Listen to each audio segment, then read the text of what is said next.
When you think of truly remarkable political documents in world history, the Constitution of India has got to be right up there. It's so much more than just a rule book. It's the actual blueprint for the world's largest democracy, designed for an incredibly diverse nation just stepping out of colonial rule. And the sheer scale of it is just staggering. I mean, it started out with 395 articles and has since grown to over 470. Now, that's not just a piece of trivia, right?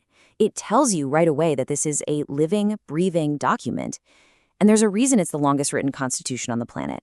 Its authors had this immense task of creating a framework that could somehow hold together hundreds of languages, countless religions, and deep-seated social hierarchies, all while trying to build a modern, unified country. So how in the world do you break down a document that massive? Well, here's the roadmap for our explainer. First, we're going to look at how it was made. Then we'll dive into its core values, the real soul of the thing.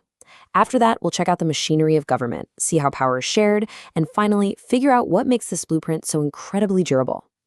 All right, let's jump right in. At the very beginning, let's talk about the unbelievably ambitious project of writing this constitution for a brand new, independent India.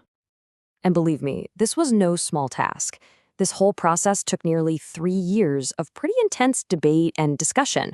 You had the Constituent Assembly, with the absolutely brilliant Dr. B.R. Ambedkar steering the ship as head of the drafting committee, and they faced this colossal challenge of weaving together democratic ideals from all over the world into something that would actually work for India's unique and complex society. Okay, so now let's get to the very heart of the Constitution, what many people call its soul. This part is all about the fundamental relationship between the government and, well, you, the citizen. Now, the most crucial thing to understand about these fundamental rights is one key word: justiciable. That's the magic term. It means that you, as a citizen, can literally walk into a court if you feel any of these rights have been violated.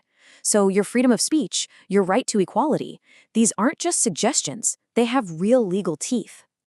This really shows you the Constitution's clever two-pronged approach. On one hand, you've got those enforceable fundamental rights. They're basically a legal shield for every citizen. But on the other hand, you have what are called directive principles. Think of these as a moral compass for the government. Big, aspirational goals like social justice and equal pay. You can't sue the government over them, but they are meant to guide every single law that gets made. And to make sure it's a two-way street, the blueprint isn't just about what the state owes you, it's also about what you owe the nation.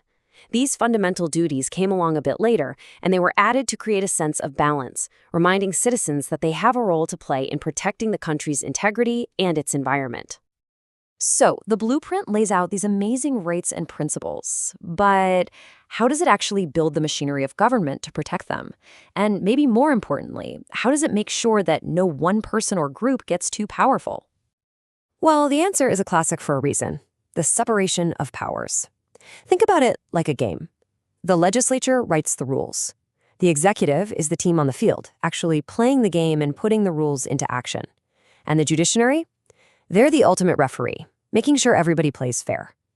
It's this basic structure that prevents any one branch from just taking over. Now, zooming in on that rulemaking branch, you've got 2 houses, and each one has a really specific job. The Lok Sabha, that's the House of the People, is directly elected, which gives it the final say on anything to do with money. But then you have the Rajya Sabha, the Council of States, which acts as a crucial check on power, making sure the interests of all the individual states are heard. So one represents the people, the other represents the states. The whole process of making a law might seem super complicated, but it really boils down to this. An idea, which is called a bill, has to be debated, picked apart, and voted on by both houses of parliament. Only after all that does it go to the president for a final stamp of approval to become an official law. All right, let's talk about the executive branch, because this can be a little confusing. The best way to think about it is like a ceremonial chair versus the actual person at the controls. The president is the formal head of state. They occupy that ceremonial chair and have some really important constitutional powers. But the real day-to-day power, the person actually flying the plane, is the prime minister, who leads the party with the majority in the Lok Sabha. Okay, so up to now, we've seen how power is divided horizontally, between the legislature, executive, and judiciary. But the blueprint is also designed to divide power vertically. This is what we call federalism, and it's this delicate balancing act between the central government and the governments of all the individual states. And to keep that balance, the Constitution is incredibly organized. It literally lays out who's in charge of what. Big national stuff like defense and foreign policy, that's the central government's job. More local things like policing and agriculture, that's up to the states. And then for subjects where both have a major stake, like education, they share the responsibility. That's called the concurrent list. But what about stuff the original writers couldn't possibly have imagined? Things like cybercrime or space policy. Well, the Constitution has a really smart, forward-thinking answer for that.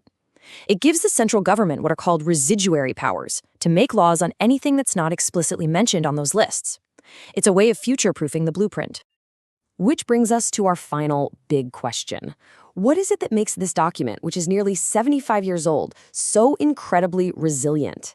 The secret, really, lies in its amazing ability to adapt and change with the times. See, the founders knew India wasn't going to stand still, so they built in a way to amend the Constitution. But they were clever about it. It's a tiered system. Some small changes are pretty easy to make. They just need a simple majority vote. But if you want to change something fundamental, especially something that affects the states, well, that's much, much harder. It requires a special majority plus getting at least half of the states to agree. So it's both flexible and incredibly sturdy at the same time. But there is a line that can't be crossed. Back in 1973, in a truly landmark case, the Supreme Court came up with something called the Basic Structure Doctrine. This was a total game changer. It basically said, look, Parliament, you can amend the Constitution, but you cannot destroy its soul. You can't change its fundamental identity. So what's part of that fundamental identity? Well, it's all the big stuff. Democracy itself, secularism, the federal system, the separation of powers. These are like the load-bearing walls of the entire constitutional house. The Supreme Court effectively declared them off-limits, protecting the very core of the blueprint from being dismantled. And that's why, at the end of the day, the Indian Constitution isn't some dusty old document sitting on a shelf. This quote really says it all. It's a living document that has evolved. And that evolution doesn't just happen with formal amendments. It happens every day through court rulings and political traditions that have been built up over decades. So this blueprint has guided India through decades of absolutely mind-boggling change. But as the nation keeps evolving, the real question for the future is this. Which of these foundational pieces, the rights, the federalism, the separation of powers, which parts of this blueprint will face the biggest tests and prove to be the most important for the decades ahead?